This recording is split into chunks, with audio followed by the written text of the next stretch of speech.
குலசேகரப்பட்டினத்தில் பரமசிவன் என்ற ஒரு தீவிர அம்மன் பக்தர் இருந்தார்.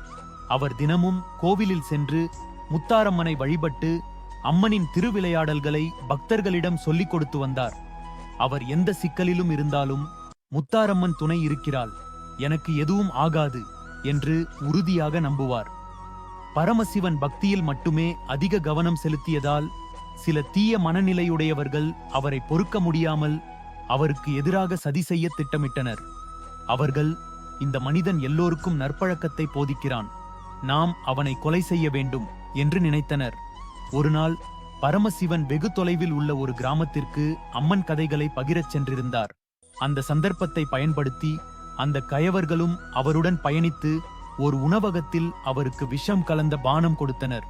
பரமசிவன் அதை எதுவும் சந்தேகிக்காமல் குடித்துவிட்டார்.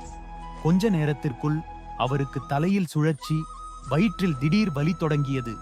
அவர் புரியாமல் ஓம் முத்தாரம்மா என்று முழங்கிக் கொண்டே அருகிலிருந்த கோவிலை நோக்கி நடக்க ஆரம்பித்தார்.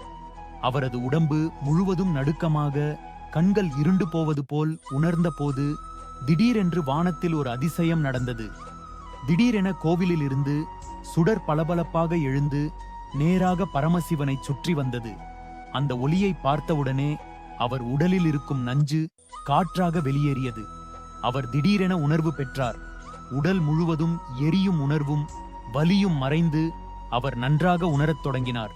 அப்போது கோவிலில் இருந்த பெரியார் ஒருவர், முத்தாரம்மன் உன் உயிரை காப்பாற்றி இருக்கிறார், நீ இன்னும் ஆழ்ந்த பக்தியில் இருக்க வேண்டும் என்று கூறினார்.